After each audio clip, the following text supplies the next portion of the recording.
Hello there, and welcome. Tonight, we drift gently into one of the oldest and most carefully imagined answers humanity ever gave to a single question that never truly leaves us. What happens after death? Not a myth designed to terrify, not a promise meant to control behavior, but a complete system of meaning built over thousands of years by a civilization that treated death not as an ending, but as a continuation governed by order, memory, and cosmic balance. For the ancient Egyptians, death was not chaos. It was structure extended beyond the visible world. It was life rearranged rather than erased, and every breath taken in life was already part of a much longer preparation for what came next. As you listen, there is nothing required of you. Let your body settle into whatever is supporting it. Let your breathing soften without forcing it. Allow your eyes to grow heavy if they wish, and let your thoughts loosen their grip as we enter a worldview where survival did not depend on avoiding death, but on understanding it deeply enough to pass through it intact. To understand how the ancient Egyptians imagined the afterlife, we must first understand how they imagined being alive. A human being, to them, was never a single unit. It was a layered existence, a carefully balanced constellation of elements that worked together during life and had to remain aligned after death. You are not simply a body inhabited by a soul. You were a system, a structure of form, energy, memory, identity, and presence, each with its own role and its own vulnerability. The physical body, known as the cot, was not disposable. It was foundational. Without it, the rest of the self could not stabilize. This is why preservation mattered so profoundly. Decay was not merely physical deterioration. It was existential risk. The body served as an anchor point, a recognizable reference that allowed the other aspects of the self to return, reconnect, and continue. This belief gave rise to mummification, not as ritual theater, but as practical technology designed to protect continuity across worlds. Yet the body alone was never enough. There was also the Ka, the vital essence that animated life. The Ka was born with you and remained dependent on nourishment even after death. Food offerings placed in tombs were not symbolic gestures. They were functional support. Without sustenance, the She weakened, and with it, the stability of the entire being. Life energy required maintenance, regardless of which realm it occupied. Alongside the Ka was the Ba, the aspect of the self that carried personality, recognition, and movement. The Ba could travel. It could leave the tomb, observe the world of the living, and return again. This is why the Ba was often depicted as a human-headed bird. It represented mobility without dissolution, identity without confinement. Without the Ba, the afterlife would be static and incomplete. Then there was the Yak, the most transformed state of being. The Yak was not automatic. It was achieved. It represented successful integration after judgment, a luminous and enduring form of existence that moved freely among gods and cosmic forces. To become an Ak was not merely to survive death, but to transcend instability entirely. Even elements modern minds might dismiss were essential. The shadow, the Shoit, was considered part of the self. The name, the Ren, carried existence forward through memory. To erase a name from records or monuments was to annihilate the person completely. Oblivion was not death.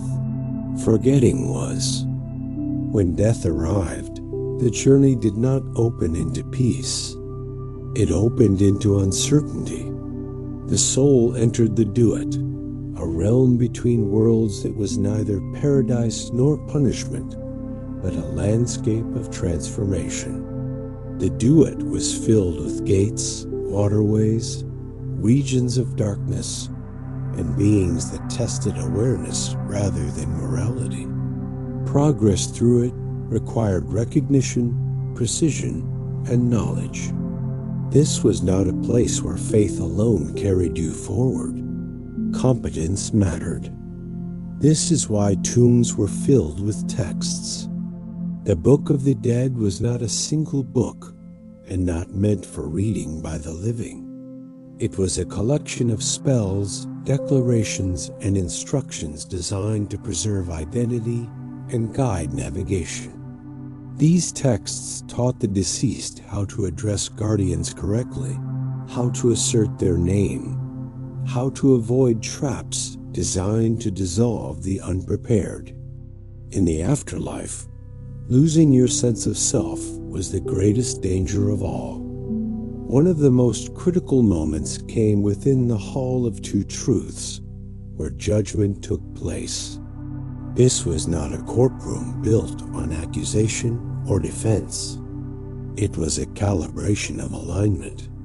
Here, the heart was weighed.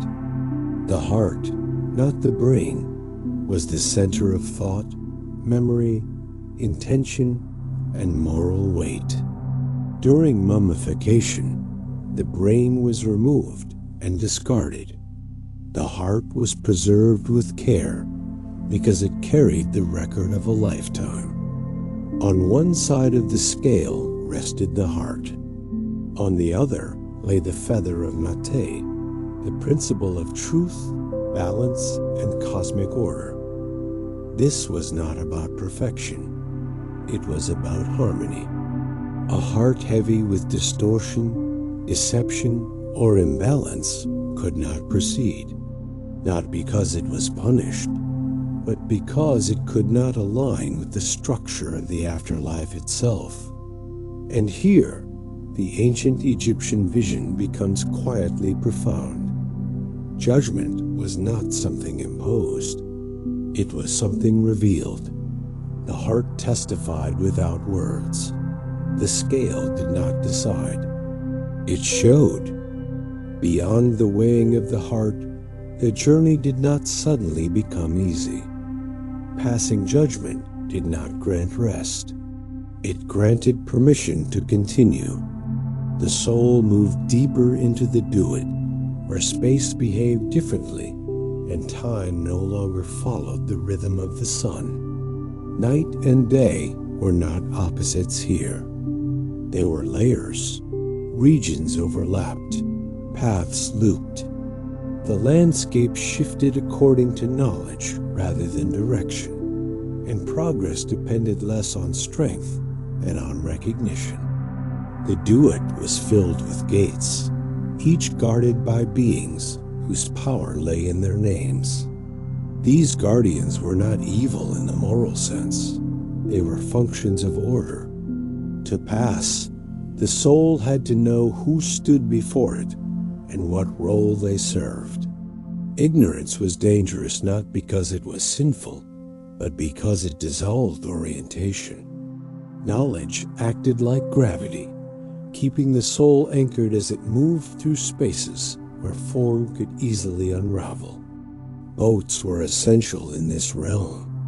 Rivers crossed the duat not as simple water, but as symbolic currents carrying consciousness itself.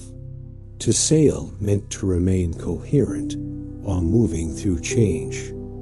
This is why solar imagery appears constantly in Egyptian afterlife beliefs. The sun god Ra did not simply rise and set. Each night, He traveled through the do-it, facing decay, resistance, and renewal, emerging again at dawn. The deceased hoped to join this cycle, not as passive observers, but as participants aligned with cosmic rhythm. Danger existed, but it was precise. Creatures like serpents, shadows, and composite beings represented forces that could consume identity if mishandled. They did not hunt randomly. They responded to weakness and awareness. A soul that forgot its name, failed to assert its place, or lost clarity could be absorbed, stalled, or dispersed. Survival depended on maintaining coherence under pressure. This is why declarations mattered. The soul spoke statements of truth, not as confessions, but as stabilizers. These were not admissions of perfection. They were affirmations of alignment. Statements like, "I have not disrupted balance," or "I have not silenced truth," were not legal defenses. They were calibrations, reinforcing the soul's structure against dissolution. Osiris presided not as a tyrant, but as a fixed point. He represented continuity after death, the proof that fragmentation could be reversed. His own story mirrored the fate the deceased hoped to avoid. He had been dismembered, scattered, and reassembled. His resurrection was not denial of death, but mastery over it. To follow Osiris was to follow a path where identity could be restored even after severe disruption. The concept of eternity in ancient Egypt was not infinite time. It was stable repetition. The afterlife was not a static paradise, but a rhythm that continued without decay. Fields of reeds, often imagined as a perfected version of the Nile Valley, offered work, rest, and familiarity. Labor existed there, but without exhaustion. Harvests never failed. Tools did not break. Order sustained effort without draining it. To ensure this continuity, Shabdi figures were placed in tombs. These small statues were not decorations. They were substitutes. If labor was required in the afterlife, the Shabdi would answer in the deceased's place. This was not laziness. It was redundancy. The Egyptians believed preparation meant eliminating unnecessary risk. The afterlife should not depend on chance. Time itself behaved differently beyond death. Past actions remained present. Memory did not fade. This is why reputation mattered so deeply. A life lived in harmony strengthened the soul's future stability. Chaos introduced fractures that could widen after death. Ethics were not enforced by threat, but by consequence woven into reality itself. Even architecture reflected this belief. Tombs were designed as eternal homes, oriented carefully with cosmic directions. Walls were covered in scenes not to impress the living, but to remind the soul who it was, what it loved, and how it fit into the larger order. Imagery was memory made permanent. Every carving was an anchor. Death rituals were slow and deliberate. Mourning was structured. The transition required time because the soul needed space to separate without tearing. Rushing death risked fragmentation. Care ensured continuity. Silence in tombs was not emptiness. It was expectation. The dead were not gone. They were relocated. Offerings continued. Names were spoken. Memory fed existence. As long as the living remembered, the dead remained supported. And beneath all of this lay a single assumption so deeply embedded it rarely needed stating. Existence did not end. It reorganized. Matter changed form. Identity required maintenance. Balance had to be renewed continuously. Even gods traveled, struggled, and transformed. The ancient Egyptian afterlife was not an escape from life. It was life refined, stabilized, and extended into a realm where awareness itself became the measure of survival. In this worldview, even the act of remembering was a form of nourishment. Memory was not passive. It had weight. When a name was spoken, when an image was seen, when a story was repeated, the being it referred to was strengthened. This is why lineage, ancestry, and record-keeping mattered so intensely. Forgetting was not neutral. Forgetting weakened structure. The dead depended on the living not emotionally, but mechanically. Existence flowed both ways across the boundary. This belief shaped how Egyptians related to time. The future was not an unknown void. It was a continuation of patterns already established. What you practiced in life trained you for death. Daily rituals were not habits. They were rehearsals. Greeting the sun, honoring order, respecting balance, all of it prepared the self to move smoothly through cosmic systems later on. Life and afterlife were not separate curricula. They were the same course taught in different classrooms. Sleep itself carried symbolic weight. Each night, consciousness withdrew from the body and returned again by morning. This daily departure made death less alien. Dreams were seen as temporary crossings, moments where the boundaries softened. In dreaming, one could encounter gods, ancestors, or warnings. The mind learned how to exist without physical movement. Each morning return was proof that separation was survivable. Because of this, fear of death was not central. Fear of disorder was. The greatest danger was not dying, but dissolving. To lose coherence, to lose alignment with Mat, to become unrecognizable even to oneself. That was the true end. Death was simply the moment when maintenance became permanent. Even the gods were subject to cycles. Re-aged each day and was reborn each dawn. Osiris ruled because he had endured destruction. Isis restored because she remembered what had been scattered. The divine world did not float above reality. It obeyed the same principles. Order was not imposed by gods. Gods emerged from order. Animals held spiritual significance, not as symbols, but as expressions of forces. The jackal guarded transitions. The ibis represented precision. The falcon embodied perspective. These forms were not costumes. They were interfaces between visible and invisible functions. Seeing an animal was seeing a principle at work. The tomb was not a prison. It was a coordinate, a fixed point the soul could always return to. No matter how far the Ba traveled, it needed a recognizable center.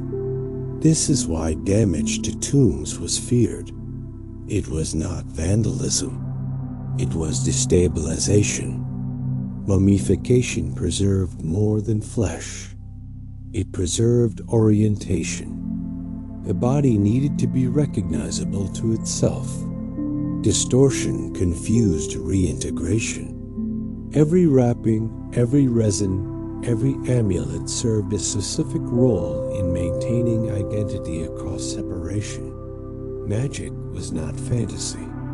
It was applied knowledge of unseen mechanics.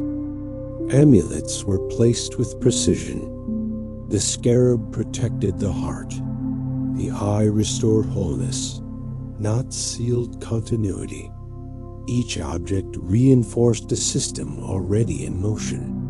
Nothing was random, nothing decorative. Everything was functional. Death scenes depicted in art were calm for a reason. Panic fragmented awareness. Calm preserved it. To face transition without fear was to pass through intact. This calm was not denial. It was training. The afterlife was not about reward. It was about fit. A soul aligned with order could exist there naturally. One that was not would experience friction. Not punishment, but incompatibility. The universe did not judge. It responded. Even silence had meaning. In stillness, the soul could sense structure without interference. Noise belonged to the living world. Quiet belonged to continuity. Over centuries, these beliefs did not harden into dogma. They evolved. New dynasties adapted rituals.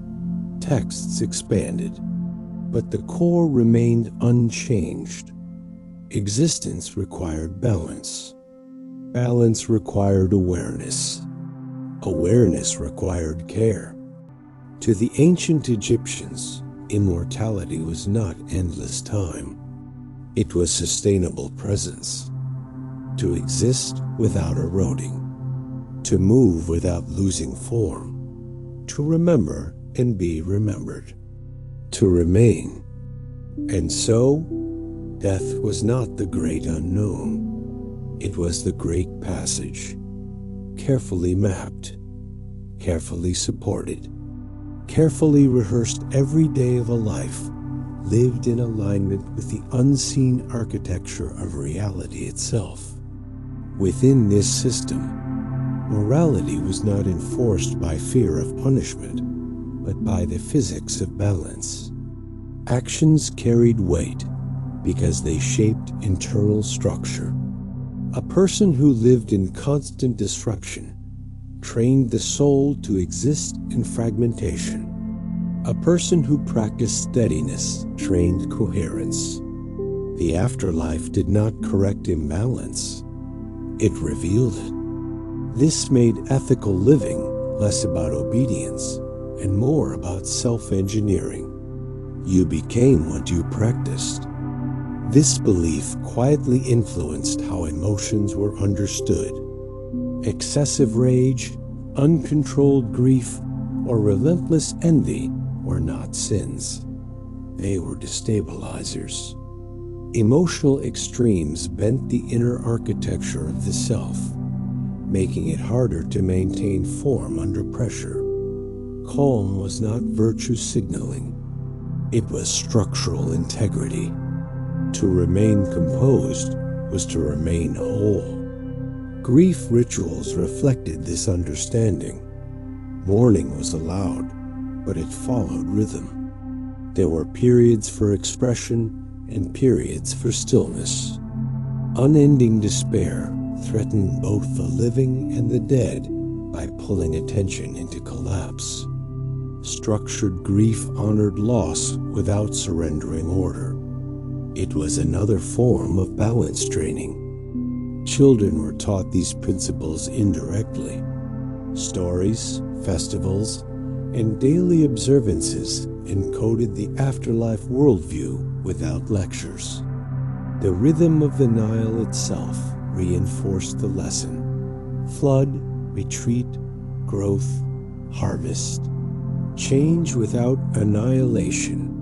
Cycles without loss of identity. Nature modeled resurrection constantly. This made the afterlife feel less distant. It was visible everywhere. Seeds buried in darkness returned as life. The sun vanished and came back. Even decay fed renewal. Death was already happening in small forms all around, and continuity followed each time. Writing itself held sacred power because it froze meaning. Hieroglyphs were not merely symbols, they were vessels. A written word could act when spoken. An image could substitute for reality. To draw bread was to offer bread. To carve a servant was to create assistance. Representation was participation. This blurred the line between symbol and substance. The afterlife was not imagined separately from the material world. It was layered onto it. The unseen pressed against the visible constantly. The dead were near, not distant. They watched, advised, protected, and sometimes warned. Dreams were one channel for this exchange. A dream was not dismissed as random noise. It was evaluated. Who appeared? What was said? How it felt? Meaning was extracted carefully. The boundary between worlds softened during sleep, and the trained mind learned to listen without panic. Priests functioned less as moral authorities and more as technicians. They maintained cosmic machinery. They knew which words stabilized space, which gestures aligned energy, which timings mattered. Their role was upkeep, not dominance. When rituals failed, it was not blamed on faith, but on execution. Even mistakes were instructive. A mispronounced name could block passage. A damaged image could weaken a connection. Precision mattered because reality was sensitive. The universe responded to detail. Foreign lands were viewed through this same lens. What differed was not truth, but alignment. Other cultures were not necessarily wrong. They were operating under different calibrations. This reduced the impulse to convert. Stability mattered more than uniformity. As centuries passed, political power shifted, but the afterlife logic persisted. New rulers adopted old frameworks because they worked. The system explained suffering without despair and death without erasure. It gave continuity in a world of change. And beneath all rituals, texts, and monuments, there remained a quiet confidence. Existence was not fragile if tended correctly. The self could endure.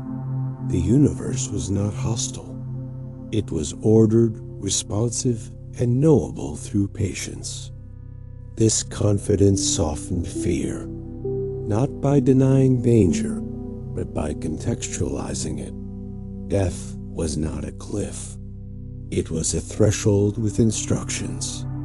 Those who learned the language could cross without breaking. The ancient Egyptian afterlife was not escapism. It was realism extended beyond flesh.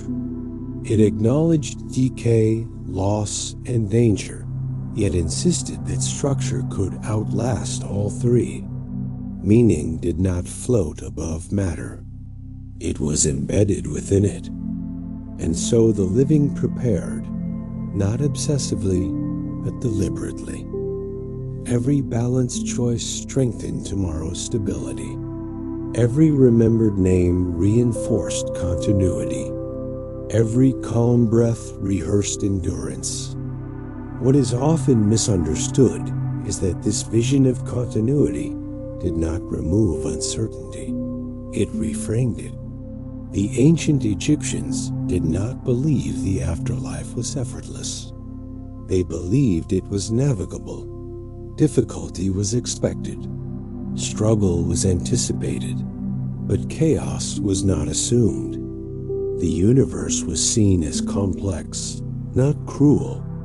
Its challenges were structured rather than random, and this made preparation meaningful rather than futile. Language itself was treated as a force that shaped outcomes. Words were not passive labels, they were actions.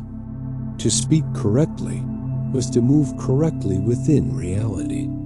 Silence was also active. Knowing when not to speak preserved alignment. In the afterlife, unnecessary speech could scatter attention, while precise speech reinforced form. This belief extended into daily life, where restraint was valued as much as expression. The heart's role continued even after judgment. It remained the internal compass. Desire, intention, and attention all flowed through it. A steady heart kept the self oriented when surroundings shifted. This is why amulets protecting the heart were among the most important burial objects. Not because the heart was fragile, but because it was central. Losing orientation meant losing trajectory. Movement through the afterlife was rarely described as linear. Progress unfolded in spirals and repetitions. Some regions were crossed more than once. Others required waiting rather than action. Time was not something to outrun. It was something to synchronize with. Souls that rushed risked misalignment. Souls that resisted stalled. Timing mattered more than speed. This sensitivity to timing shaped how Egyptians viewed fate. Fate was not a fixed script. It was a current. You could move with it or against it, but you could not ignore it.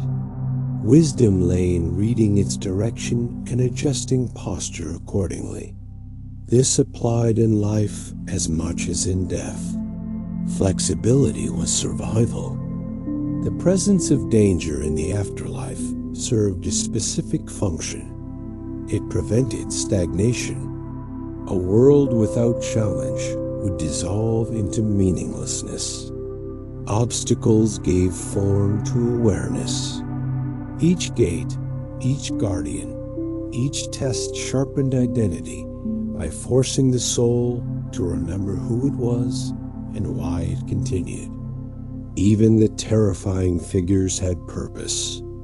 Devourers, serpents, and shadow beings embodied consequences, not malice. They existed to absorb what could not hold shape. Dissolution was not cruelty, it was recycling. What could not remain coherent returned to the raw elements from which new forms would one day arise. This is why monuments mattered. Stone endured where flesh failed. Names carved into walls resisted time's erosion. Monuments were not about vanity. They were anchors. As long as the structure remained, so did the signal. The self echoed through architecture. But permanence was never assumed.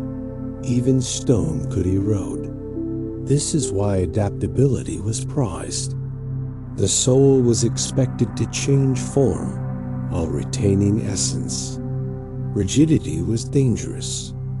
Flexibility preserved identity under pressure. This paradox lay at the heart of Egyptian thought.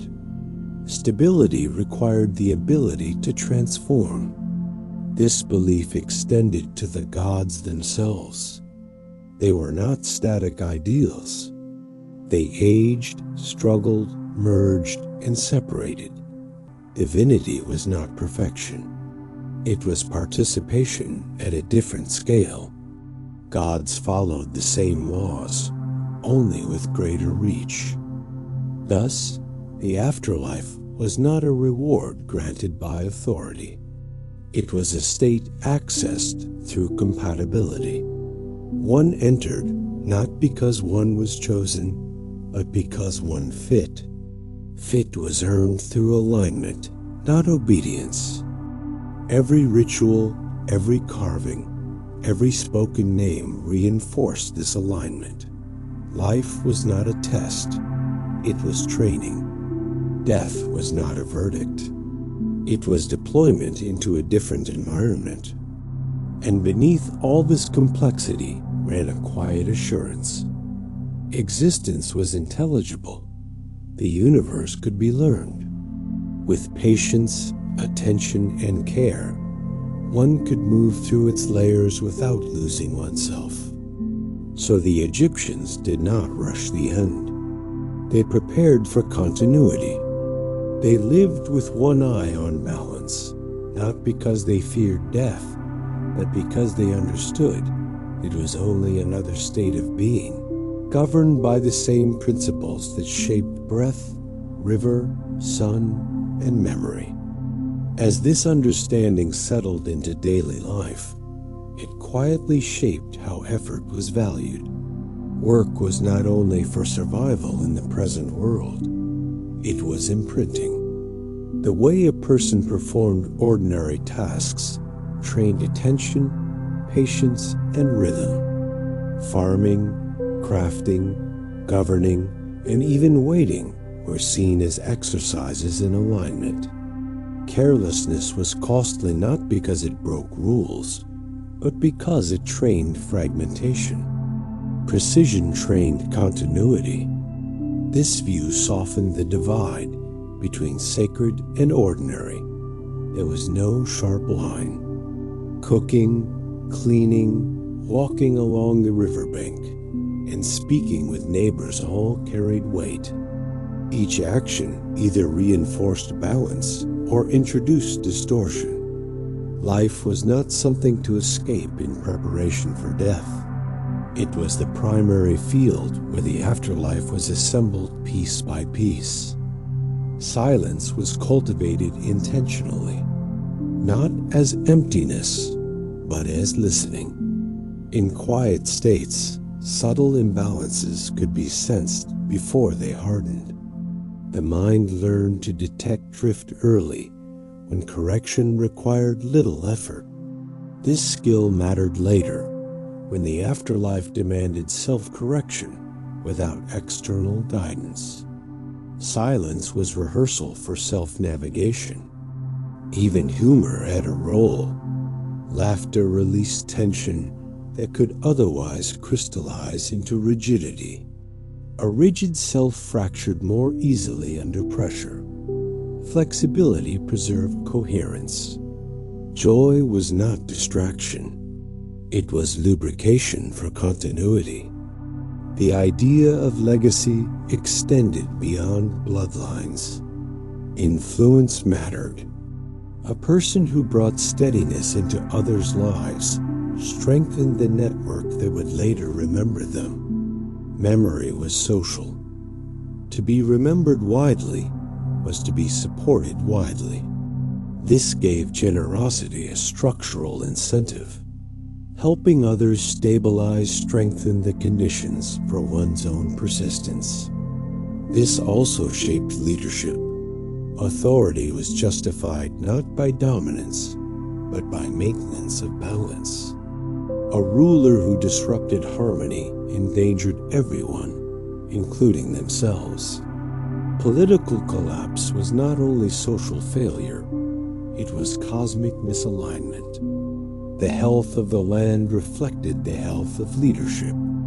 Floods, droughts, and unrest were read as feedback rather than punishment. Art mirrored this logic. Proportions mattered. Symmetry mattered, not because asymmetry was forbidden, but because balance trained perception. Art taught the eye to recognize order instinctively. This recognition later became essential when navigating environments where structure was subtle and shifting. Music followed the same principle. Rhythm aligned inner states with external cycles. Repetition was not monotony. It was entrainment. The body learned to synchronize, without conscious effort. In the afterlife, such synchronization prevented disorientation. Food rituals reinforced timing and gratitude. Eating was not rushed. Meals marked transitions. The body learned when to receive and when to rest. These rhythms did not disappear after death. They carried forward as internal clocks. Even conflict had a place. Avoidance was not the goal. Resolution was. Unresolved tension hardened into distortion.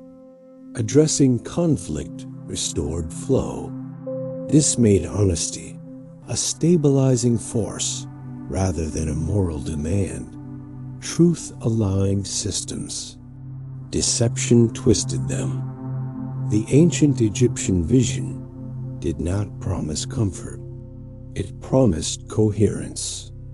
Comfort could arise within coherence, but it was not guaranteed. What was guaranteed was intelligibility. The rules did not change without reason. Learning them was possible. As awareness deepened, fear lost its sharpness. Not because danger vanished, but because orientation improved. When one knows how to move, darkness becomes navigable rather than paralyzing.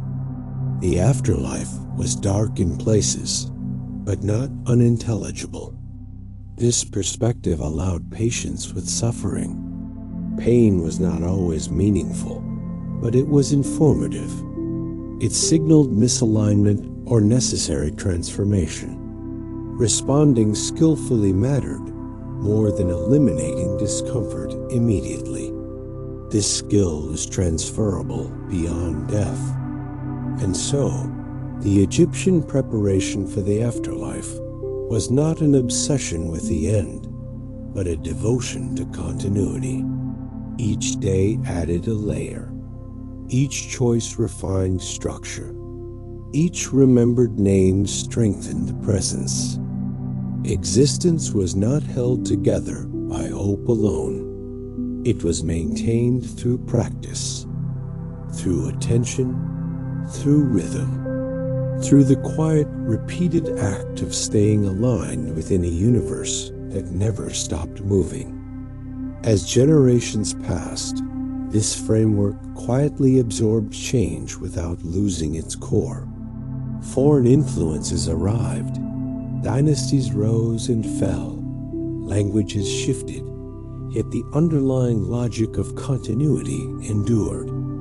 What mattered was not preserving exact forms, but preserving function. Rituals could evolve as long as they still trained alignment. Texts could expand as long as they still guided coherence. Stability was never confused with rigidity. This adaptability shaped how uncertainty was faced. Unknowns were not denied.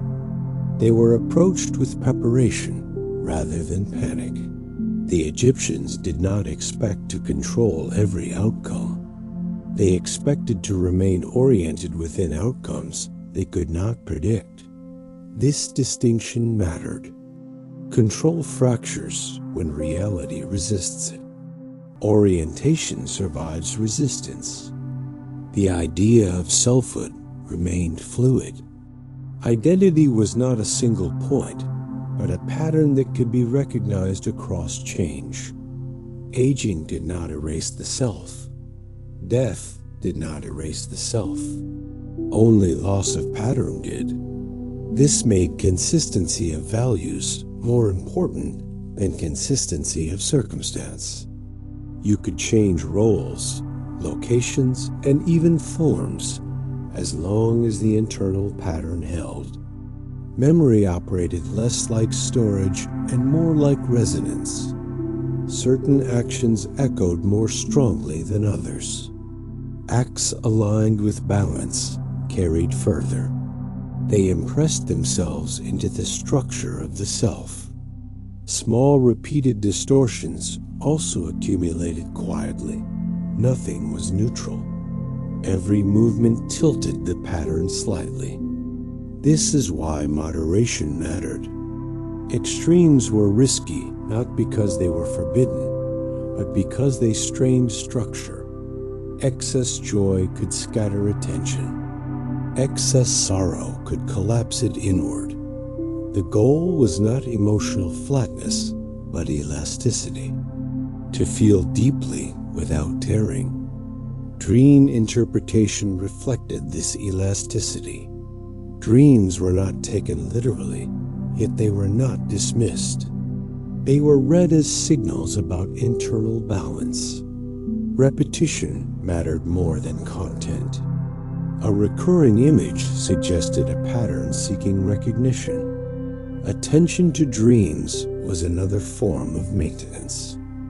Animals appearing in dreams or omens were not random symbols. They represented functions the mind was invoking. Protection, precision, transition, perspective. These qualities were already present within the self. The image gave them form. Death anniversaries were marked not to reopen grief, but to reinforce connection. Time did not sever relationships. It transformed them. The dead were no longer physically present, but they remained structurally influential. Advice could still arrive through memory.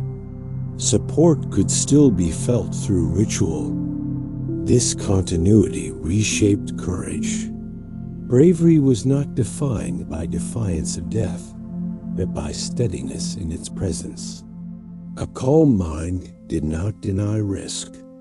It acknowledged it without surrendering form. This composure was admired more than aggression. Aggression burned fast and destabilized quickly. Even justice followed this logic. Retribution was less emphasized than restoration. Harm disrupted balance. The response aimed to repair rather than punish. Punishment without restoration created further distortion. Restoration strengthened the whole system. This made forgiveness functional rather than sentimental. Holding resentment trapped energy in the past. Releasing it allowed movement. Forgiveness was not forgetting. It was reorientation. It freed structure from stagnation. Time after death was not measured in years. It was measured in stability. Moments of clarity could feel expansive. Periods of confusion could feel compressed. Duration mattered less than coherence. A stable moment could outweigh a long disordered span. The living world and the afterlife mirrored each other continuously. Changes in one influenced the other. This reciprocity gave daily life weight without heaviness. Every action mattered, but not every action was dramatic. Small adjustments accumulated quietly. Preparation for death, therefore, did not require urgency. It required consistency. Sudden transformation was less reliable than gradual tuning. The self was shaped the same way stone was shaped by water. Slowly, persistently, without force.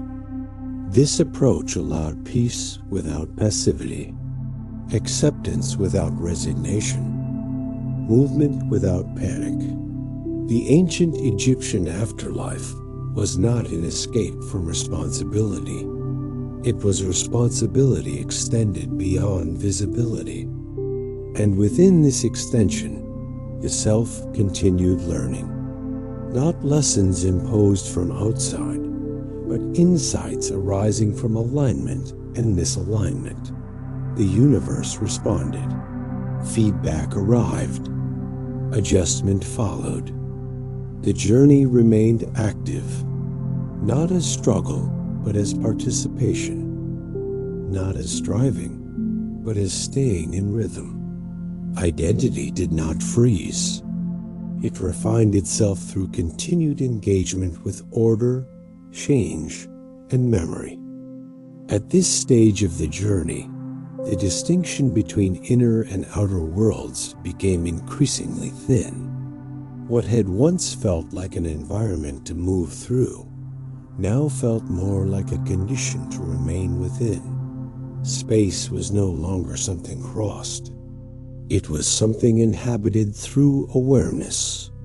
The soul did not travel forward so much as it stabilized itself inside an ongoing field of order that responded continuously to intention and attention. In this state, effort changed quality. Force became unnecessary. Struggle introduced distortion. Movement arose from alignment rather than push. The soul learned that resistance created friction, while cooperation with structure allowed effortless passage. This was not submission. It was fluency, like learning to float in water rather than fighting its density. Identity continued, but it no longer required constant assertion. Earlier stages demanded names, declarations, and precision to prevent dissolution. Here, coherence sustained itself more naturally. The self had learned its own pattern well enough to hold shape without constant reinforcement. Awareness replaced repetition. Perception sharpened without urgency. Attention could widen without losing focus. Multiple layers of reality were sensed at once, not as confusion, but as harmony. Cause and effect felt less linear and more relational. Events were understood as intersections rather than sequences. Meaning arose from position within the whole rather than from isolated outcomes. Memory also transformed. It no longer replayed events. It held structure. Experiences were integrated as understanding rather than recalled as images. The past did not pull attention backward. It supported orientation forward. Nothing was lost, but nothing needed to be revisited compulsively. Choice still existed, but it was quieter. Decisions emerged as recognitions rather than debates. The correct direction felt less like preference and more like resonance. Wrong turns did not punish. They simply increased friction until correction occurred. Feedback remained immediate and precise. This environment rewarded clarity over ambition. Expansion occurred through refinement rather than accumulation. Gaining power without balance destabilized presence. Refining balance expanded influence naturally.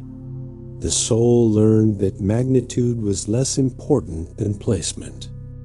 Connection to others persisted, though it no longer depended on proximity or speech. Recognition occurred through pattern matching. Coherent beings sensed one another through alignment rather than appearance. Relationship was defined by compatibility of structure, not by shared history alone. Teaching occurred without instruction. Presence itself transmitted understanding. Observation replaced explanation. Learning happened through exposure to stable patterns rather than through correction of errors. Growth felt inevitable rather than effortful. Even here, change continued. Stasis was never the goal. Stability was dynamic, not fixed. The soul adjusted constantly to subtle shifts in the field. Awareness refined itself in response. Nothing froze. Nothing collapsed. The afterlife, in this sense, revealed itself not as a destination, but as an ongoing mode of participation. a way of existing that required less reinforcement because it had been practiced so thoroughly before.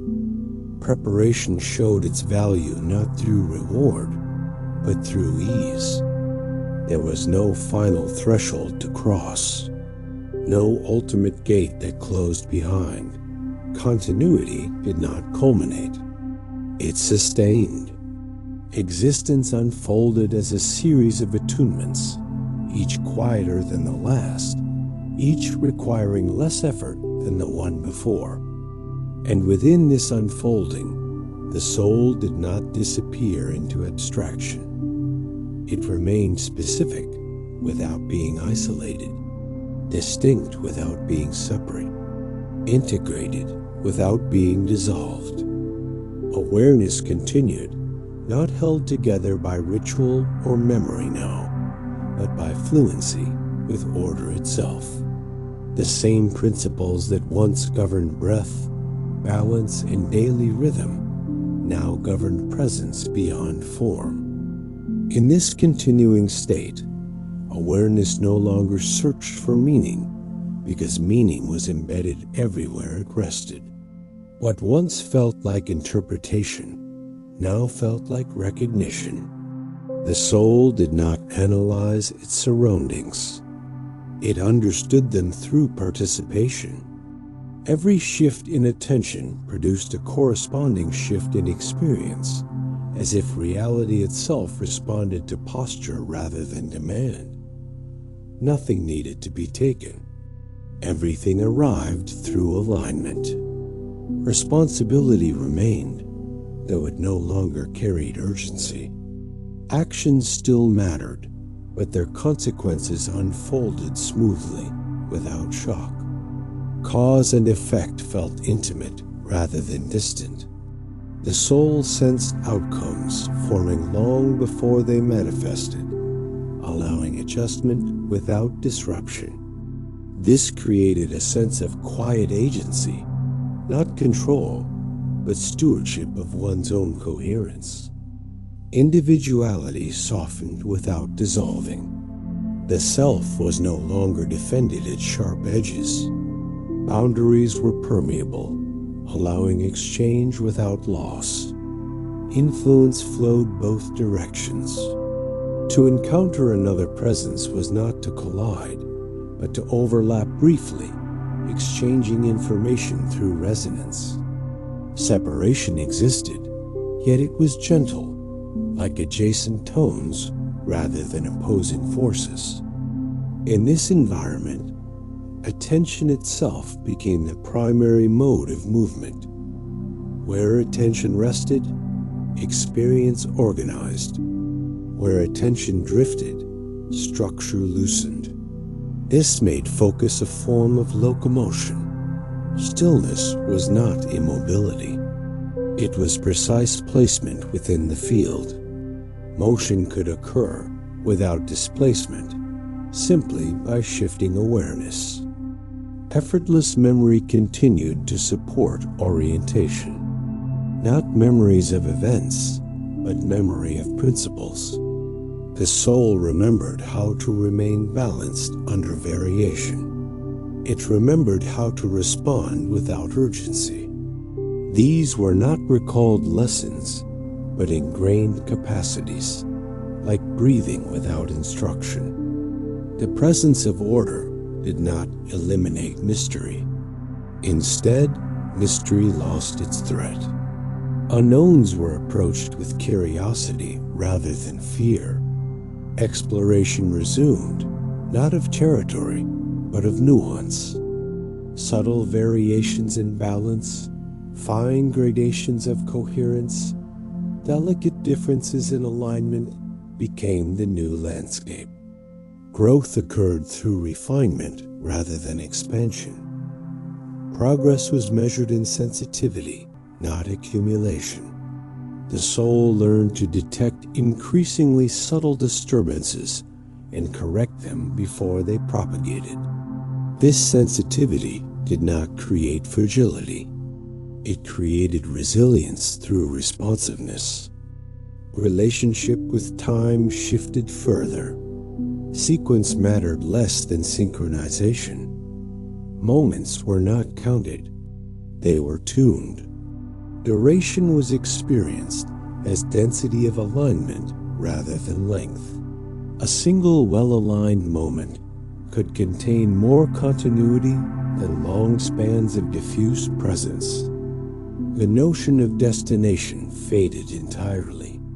Movement was no longer toward something. It was within something. The soul existed inside an order that did not demand arrival. Participation itself was fulfillment. The idea of completion lost relevance. What mattered was sustained coherence. Even creativity continued here, though it took new forms. Creation was not about producing objects. It was about shaping conditions. A stable presence altered the surrounding field, making coherence easier for others. Influence was quiet, almost invisible, yet persistent. The most refined action left no trace other than increased order. Learning continued without instruction or effort. Exposure to stable patterns gradually adjusted internal structure. There was no curriculum, no hierarchy. Mastery expressed itself as ease. The more coherent the presence, the less noticeable the work. The soul did not seek recognition. Recognition occurred naturally when alignment matched. Visibility was a byproduct, not a goal. Attention from others neither inflated nor diminished presence. Stability was internal, and so existence continued, not in stillness, not in motion, but in an ongoing adjustment that felt increasingly natural. The practices once required consciously were now embodied. What had been effort became habit. What had been habit became nature. At this depth, continuity no longer felt like something preserved. It felt like something expressed. The soul did not hold itself together through effort or vigilance, but through familiarity with the texture of existence itself. Balance was no longer an achievement. It was the default state that reasserted itself whenever disturbance passed. Alignment returned naturally, the way a body returns to equilibrium after a gentle sway. Attention became spacious without becoming diffuse. Awareness could rest broadly while remaining precise. There was no urgency to monitor every movement because the internal compass functioned reliably. Subtle shifts were noticed early, not through anxiety, but through sensitivity. Correction occurred quietly, without drama. The distinction between observer and environment continued to soften. Experience no longer arrived as something happening to the soul. It unfolded as something happening with it. Participation replaced reaction. Events were met from within rather than from the edge. This dissolved the sense of confrontation that once accompanied uncertainty. Even contrast lost its sharpness. Differences remained, but they no longer implied opposition. Light and dark were not moralized. They were informational. Variation provided texture, not threat. Awareness learned to read complexity without collapsing it into judgment. The notion of effort faded further. Intention no longer pushed outcomes. It positioned presence. From that position, outcomes organized themselves. This did not remove responsibility. It refined it. Responsibility meant maintaining orientation rather than enforcing results. Communication here did not rely on symbols or language. Understanding transferred through shared structure. When alignment resonated, meaning was immediate. When it did not, no force could impose it. Clarity could not be argued into being. It emerged only through compatibility. This environment favored patience without delay. Waiting did not feel like suspension. It felt like alignment in progress. Nothing was lost by allowing processes to complete themselves. Interference often introduced distortion. Non-interference became an active choice, guided by discernment rather than passivity. Individual perspective remained, but it no longer insisted on primacy. The self was one node within a responsive field. Importance did not arise from dominance, but from contribution. A coherent presence improved the whole simply by remaining coherent. Influence was ambient. Memory no longer organized experience around identity. Identity was already stable. Memory served as reference rather than narrative. It offered orientation without anchoring awareness to a fixed story. The past supported understanding without demanding repetition. Exploration continued, though it no longer sought novelty. Subtlety became sufficient. Fine distinctions offered more information than dramatic change. Refinement replaced accumulation. Sensitivity replaced expansion. The sense of beginning and ending dissolved almost completely. Transitions occurred without rupture. Shifts felt like modulation rather than replacement. What changed did not erase what came before. It folded it into a broader pattern. Presence deepened without narrowing. Awareness did not tunnel inward. It opened laterally, allowing coexistence with multiple states at once. Stability expanded through inclusivity rather than exclusion. The afterlife, as the ancient Egyptians intuited, was never a separate realm entered after life concluded. It was a mode of being reached through practiced alignment. Life trained the capacity. Death removed friction. What remained was fluency. And now, as this long journey gently settles, there is nothing left to understand, nothing left to hold in the mind.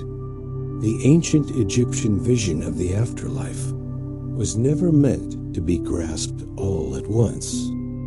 It was meant to be felt slowly, the way the body understands nightfall, or the way breath naturally deepens when effort fades. What they offered was not certainty, but orientation. Not answers carved in stone, but a quiet confidence that existence continues according to principles that can be learned, practiced, and trusted. They did not promise escape from change. They promised continuity within it. They did not deny darkness. They mapped it. They did not chase eternity as endless time, but as sustained coherence. The ability to remain oneself while moving through transformation without tearing apart. In their world, death was not a collapse into nothingness, nor a leap into reward or punishment. It was a shift of state, a thinning of boundaries, a movement into a rhythm already rehearsed through living. And perhaps that is why their beliefs still feel calm rather than threatening, even across thousands of years. They remind us that balance is not perfection, that awareness does not require control, and that preparation is not obsession, but care repeated gently over time. Nothing in this vision demands urgency. Nothing asks you to force belief. It simply suggests that how you live trains how you continue. So now, you can let these ideas loosen their grip. You don't need to remember details. You don't need to follow every path. Let the feeling remain instead. The sense that existence may be more organized than it appears. That continuity does not require effort, only alignment. That even change has structure, and even endings may simply be thresholds we already know how to cross. If thoughts drift, let them drift. If sleep arrives, allow it. Like the ancient journey itself, rest is not disappearance. It is a soft reorganization, a quiet return to rhythm. Thank you for sharing this slow exploration. Sleep gently and let the current carry you.